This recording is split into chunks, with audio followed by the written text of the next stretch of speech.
ऱ्याम्बो लाइट्सहरु क्या खतरा कटेज साथीहरु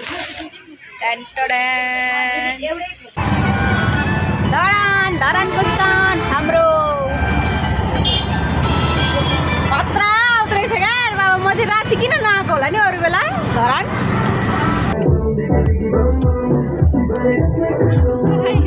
बाबा छोरा चट्ट बस्नु त ओ माय गॉड यस्तो दामी बाबे बाबा ह्यापी न्यू इयर एभ्रीवन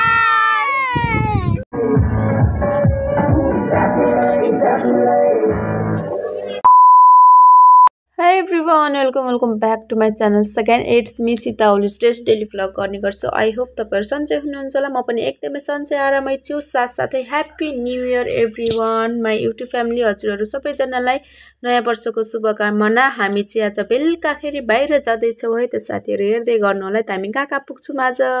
सायद हल्का जिस्मी चाहिँ साँझ हैन अनि शीतल हावाको मजा लिँदै छौं हामी चाहिँ 3 जना भएर बाबा छोरा अनि मामु भएर.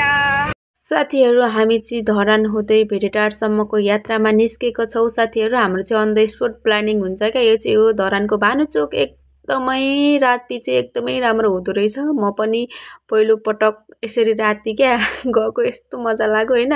मेरो चाहिँ ओरिजिनल साउन्ड हाल्नु मन लागेको थियो साथीहरु तर के गर्नु पुरै गाडीको गीतको साउन्डले गर्दा साथीहरु कपिराइट आउँछ भन्ने डरले चाहिँ मैले ओरिजिनल मोमेन्ट चाहिँ क्याप्चर गरेको पनि मैले हाल्न सकिन. सरी. यस्तो रमाइलो भएको थियो नि यस्तो रमाइलो भएको थियो नि साथीहरु. फाइनली हामी चाहिँ भेटेटार पुगिसक्यौं साथीहरु. भेटेटारदेखि पुरै धरान देखिन्छ क्या पुरै तल क्या यस्तो मजाले देखिन्छ नि.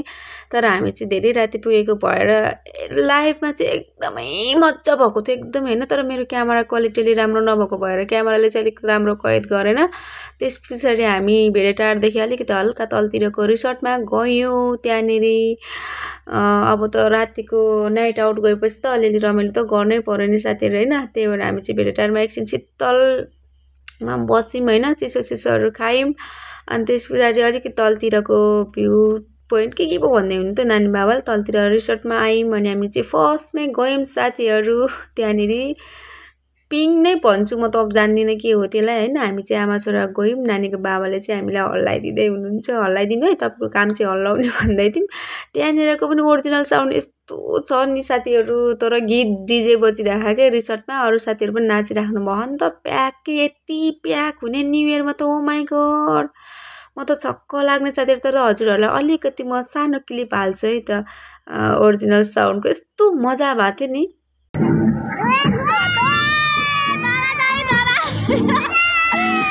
Oh my god स्वर्गवाला फिल आयो है साथीहरु. स्वर्गवाला देख्न सक्नुहुन्छ पुरै होल धरान हैन. Oh my god happy new year everyone. हामीलाई पिङ खेलाएर इन्जोय गराउने मान्छेलाई शक्तिशाली स्पोर्टिङ क्लब रे साथीहरु हेर्न सक्नुहुन्छ. हामी चाहिँ यता छु साथीहरु. ब्याकग्राउन्ड म्युजिक बसेको भएर मैले ओरिजिनल साउन्ड चाहिँ हाल्नै पाएन कि सरी साथीहरु. यस्तो मजा भएको थियो नि. पछाडिको दृश्य मेरो क्यामेराले पनि अलिअलि त राम्रै ल्याएको रहेछ हैन. कस्तो मजाको छ नि यति शान्त वातावरण. अब भेटेटार भनेको त पहाड हो नि त. पहाड एरिया पर्छ नि त. यस्तो शीतल आनन्द भएको थियो. एकछिन त स्वर्गै पुगे जस्तो फिल भयो. विडम्बना के गर्नु घर आउनु परिहाल्छ. यस्तो मजा थियो नि साथीहरु. देख्न सक्नुहुन्छ यता त्यता फोटोसोटो खिच्ने ठाउँहरु हैन. त्यहाँनेरि अब नानी नाच्न जान्छु भन्दै थियो क्या. अरु पनि नाच्दै हुनुहुन्थ्यो नि त. उता नाच्दै हुनुहुन्थ्यो दिदी बहिनीहरु. सायद अब दिदी बहिनी नै भन्नु पर्यो नि त हैन. अनि गएर बेबी पनि अलिकति नाच्यौं. अनि उता चाहिँ फिस देख्यो क्या. उनले चाहिँ यस्तो राम्रो थियो तर मेरो मोबाइलले चाहिँ अलिक मजाले लिएन. अनि तलतिर फोटोसोटो खिच्ने ठाउँहरु पनि रहेछ. मैले चाहिँ नानीको बाबाको राम्रो सिन क्याप्चर गर्दै तर नानीको बाबाले चाहिँ मेरो चाहिँ राम्ररी खिच्दिनु भएन. नानीको बाबालाई बानी पनि छैन नि त फोटोसोटो भिडियो गर्दै हिड्ने. म चाहिँ अब प्राय खिचिराख्छु र अलिअलि थाहा हुन्छ. नानीको बाबालाई चाहिँ थाहा थिएन. नानी चाहिँ सुत्नु खोज्दै थियो. घरि के गर्छ. नानीको बाबालाई फोटो खिचिदिनु भनेको साथै देख्न सक्नुहुन्छ भिडियो खिचिदिनु भएछ. अब भयो त सक्यो त अब सक्छ त अब कसैले सक्दैन. त्यो साथीहरु म चाहिँ ओरिजिनल साउन्ड हाल्न नपाएर आफुलाई कस्तो भइरहेछ कि. अनि ओरिजिनल साउन्डमा चाहिँ यस्तो डीजे सिजे बजेर कस्तो मजा भइरहेको नि साथीहरू, तर केही गर्नु हाल्न पाइँदैन। त्यही हो। अनि हामीले चाहिँ अलिअलि टिकटक त बनाएन, मैले सर्ट भिडियोहरू चाहिँ बनाएँ होइन, अलिअलि रिल्सहरू बनाएँ। अनि बाबा छोरा हामी एकदमै रमाइलो गरेको थियौँ। हामी सधैँ कतै कतै घुम्नु जाँदैनौँ होइन, सधैँ जाँदैनौँ, तर कहिलेकाहीँ जान्छौँ, तर एकदमै रमाइलो गर्छौँ कि एक एक पल होइन, हामीले एकदमै धेरै महत्त्वपूर्ण हुन्छ हाम्रो एक एक पल चाहिँ।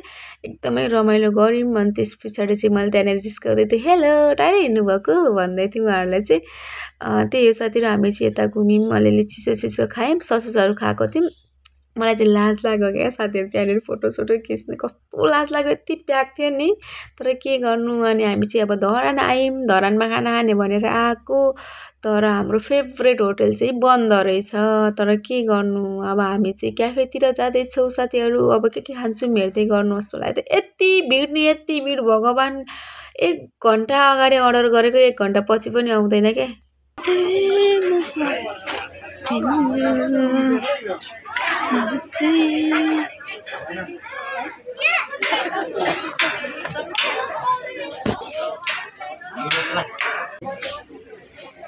अनि यहाँ चाहिँ कसरी आउनुहुन्छ त? अनि यहाँ चाहिँ अर्डर डिजाइन ब्याम्बोमा लाइटहरू ब्याम्बो लाइट्सहरू क्या, खतरा कटेज साथीहरू।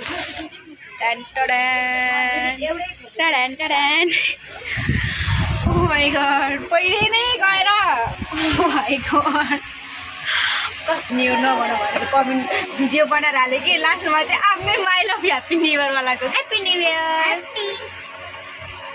Happy new year. ल है त साथीहरू, हाम्रो चाहिँ यस्तै छ होइन। म चाहिँ कस्तो एकदमै कस्तो स्पेसल फिल गरेँ आज चाहिँ होइन, तर मेरो चाहिँ फर्स्ट टाइम है अब यस्तोको कटेजै भन्छन् होला सायद, यस्तो भएको। लेट्स हेरौँ अब के हुन्छ है।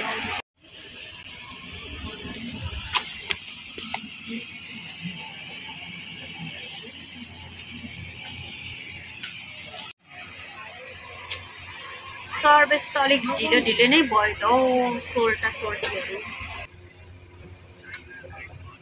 अर्डर ढिलो आयो।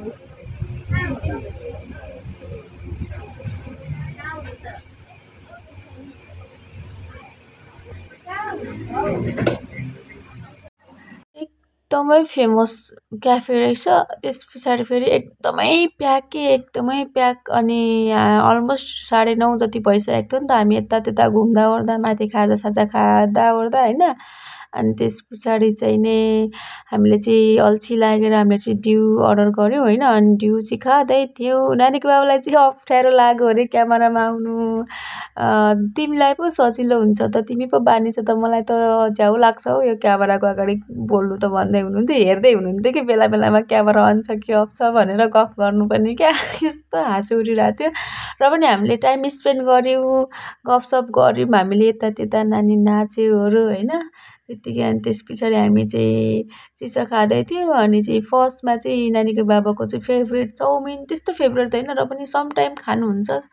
अनि हामीले चाहिँ पोर्क चाउमिन मगाएको थियौँ, अनि आइपुग्यो। अनि हामीले चाहिँ सबैजनाले खायौँ, किनभने मेरो चाउमिन फेभरेट होइन, नानीको बाबाको नि होइन, कसैको होइन, र पनि त्यहाँनिर हामीले खोजेको खानेकुराहरू केही नभएर क्या, प्याक भएर केही नभएर त्यही पोर्क सेकुवा होइन, pork chow mein, pork thukpa, pork momo क्या, हाँसु उठेर घरिघरि त। र पनि मैले खाँदै थिएँ, तर नि मिठो लागेको थियो, एकदमै मिठो थियो होइन। म चाहिँ एकदमै इन्जोय गरिरहेको थिएँ। अनि छोरोलाई चाहिँ ड्यु बाहेकहरू केही चाहिएको थिएन होइन। अनि ऊ चाहिँ मासु र ड्यु मात्रै खाँदै थियो क्या, घरिघरि त साह्रो हँसाउँछ नानीले होइन। अनि मेरो चाहिँ पोर्क थुक्पा पनि आइसक्यो साथीहरू। अब म चाहिँ खान्छु मजाले होइन, किनभने सेकुवा र उयोहरू मोमोहरू खाएको त भिडियो नै लिने क्या, मेरो त चार्ज नै लो भएर क्या। अनि एकछिन चाहिँ चार्ज लगाउनु पठाएको थिएँ, आयो गम गम खाइदिइ गयौँ होइन। र पनि भिडियोमै देखाउनुपर्छ भन्ने त हुँदैन, र पनि यसो रमाइलो हुन्छ।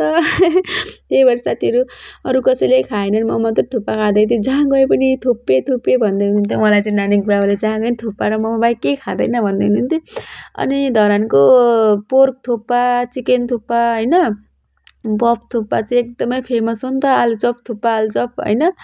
हजुरहरूलाई थाहा नै छ होला, धरानीवासीहरूलाई अनि बाहिर हुनुहुनेहरूलाई चाहिँ एकताल आएर चेक गर्नु होला होइन। एकदमै बबाल मिठो हुन्छ नि त। अनि हामीले के घटना घट्यो भने साथीहरू, मसँग चाहिँ स्पुन त दिएको र एउटा काँटा दिएको रहेछ क्या, दुइटै काँटा दिएको रहेछ, चम्ची नै छैन, सुप के गरी खानु। अनि मलाई चाहिँ फेरि बालै लागेन या, म त घरमा त बटुकोमा सुरुप सुरुप पारेर खाने बानी है। अनि सुरुप सुरुप पारेर खाएँ, फाइनली हामी खाइ पनि सक्यौँ। नानीको बाबा बिल पे गर्दै हुनुहुन्थ्यो। अनि म चाहिँ बाहिर आएर एउटा सानो क्याट थियो, क्याटसँग खेल्दै थिएँ। नानीले चाहिँ मिश्री लिएर आएछ, यो त दबाई हो नि मामु भन्दै थियो होइन, मलाई दिनुपर्छ भनेर। उसले चाहिँ डिउ खाइसकेको थिएन, अनि उसले चाहिँ नि हातमै बोकेर लिएर आयो। एकदमै रमाइलो गऱ्यौँ क्या हामीले चाहिँ होइन, एकदमै रमाइलो गऱ्यौँ साथीहरू। त्यही हो, अब चाहिँ यस्तो डिजे बज्छ, यस्तो गीत बज्छ, हामी यस्तो नाच्दै आउँछौँ नि। तर के गर्नु साथीहरू, हजुरहरूलाई देखाउन सक्दिनँ, मैले दुःख गरेर बनाएको भिडियोमा कपिराइट आइदिन्छ। तर म हल्का 5 सेकेन्डको चाहिँ राख्छु है त।